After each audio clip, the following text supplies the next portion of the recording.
आपलं स्वागत. पाहूयात आजच्या ताज्या घडामोडी.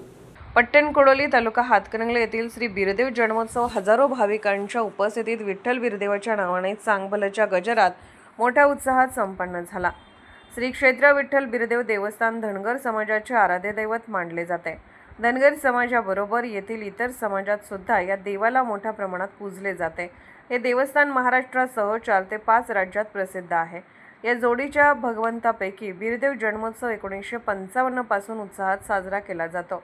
या निमित्ताने गेल्या आठवड्यापासून मंदिरात सकाळ संध्याकाळ भजन कीर्तन पारायण आयोजित करण्यात आले होते. मंगळवारी सकाळी 7 वाजता जन्मोत्सव कार्यक्रम झाला. तसेच श्री विठ्ठल बिरदेव महात्म्य असणारे वीरेंद्र ऐधमाळे लिखित सार्थ विठ्ठल बिरदेव महात्म्य ग्रंथाचा प्रकाशन सोहळा मान्यवरांच्या उपस्थितीत संपन्न झाला. यावेळी हजारो भाविकांनी मंदिर परिसरात मोठी गर्दी केली होती. भाविकांनी पुष्पवृष्टी केल्यानंतर पाळणा म्हटला.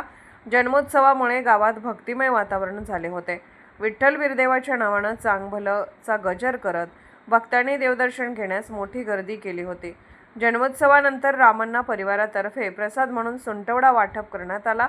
या उत्सवानिमित्त देवस्थान कमिटीकडून योग्य व नेटके नियोजन लावण्यात आले होते. यावेळी आमदार अशोकराव माने, जिल्हा परिषद सदस्य महेश पाटील, हातकणंगले पंचायत समिती सभापती अश्विनी बिरांजे, प्रगतशील शेतकरी प्रकाश काका पाटील, हुपरी पोलीस स्टेशनचे PI सत्यवान हाके, कागलचे तहसीलदार अमरदीप वाकडे, पश्चिम महाराष्ट्र देवस्थान समितीचे सचिव शिवराज नायकवडे, सरपंच नाना मोठे, देवस्थान कमिटीचे पंचप्रमुख मानकरी, समस्त धनगर पुजारी समाज, कर्नाटक भागातून आलेले हेगडी, याचबरोबर गावातील मान्यवर तसेच भाविक मोठ्या संख्येने उपस्थित होते. पट्टणकोडोलीहून SB न्यूज मराठी 24 तास न्यूजसाठी सौरभ बिरांजे. राजकीय, सामाजिक, आर्थिक असा सर्व घडामोडींचा आढावा पाहायला विसरू नका SB न्यूज चॅनल आणि नक्कीच सबस्क्राईब करा.